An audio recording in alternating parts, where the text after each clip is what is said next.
You don't seem to be having much fun on the field trip today, Ray. Oh, sorry, Juliette. I guess I'm just bored. Bored? I thought you liked the art museum. Sure I do. I like the pictures in the other room. They had people and animals and places. You know, stories. But this place is just... I don't even know what this is. I see what you mean, but these are stories too. Where? Well, if you're not up for the challenge...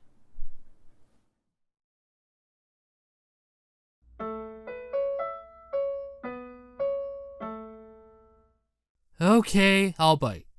How are we supposed to make sense of all this? Well, let's take a look. To start, let's think about what we already know. Let's read the sign. It says it's called spawning. What does that mean? Like in a video game? Could be. Let's find out. I'll look up what spawning means, and you read the rest of the description. All right.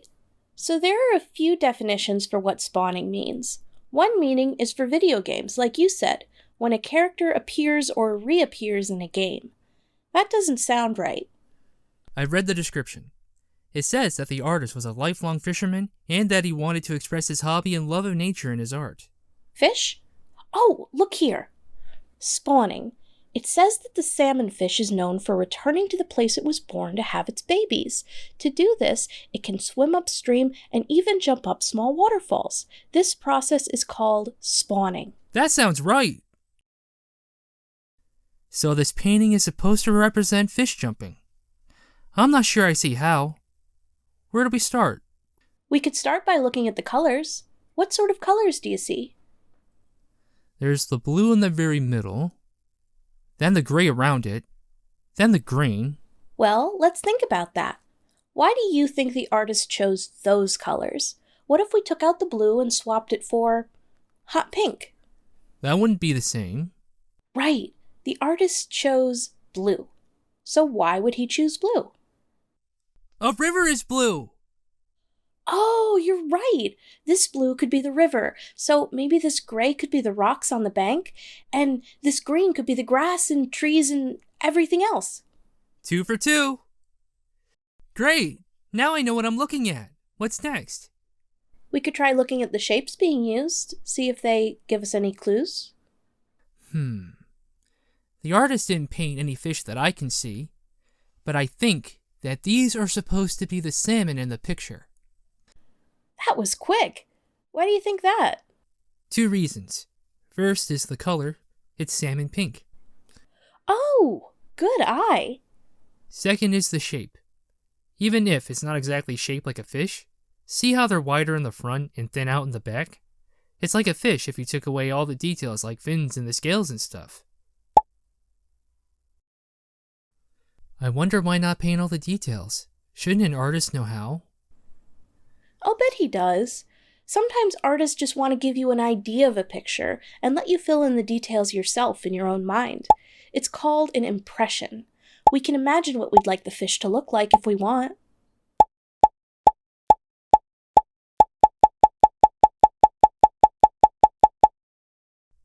Got it. We figured out a lot. So what's left? Another thing I noticed here was the way the shapes move. The shapes can't move. It's a painting. Well, yes, but look. See the grass and riverbank? They're straight and rigid. And see here, the way the water curves? It's like waves in the water, and to me that makes it look like the shapes are moving. Oh, I see. It kind of makes it seem like the water's supposed to be moving, like a river. Look here too at the arrangement. That's the way it's all put together. There are a lot more fish at the bottom of the river than at the top. That makes me think that this is a waterfall and it's tricky to jump up, but they're still trying. Isn't that cool? Yeah. So there's really a lot happening here, huh? Yeah. Wow. We looked at the context, the colors, the shapes, the movement, and the way it's all put together. I'd say we found the story. I think so too. There's just one more thing. And what's that? How does it make you feel?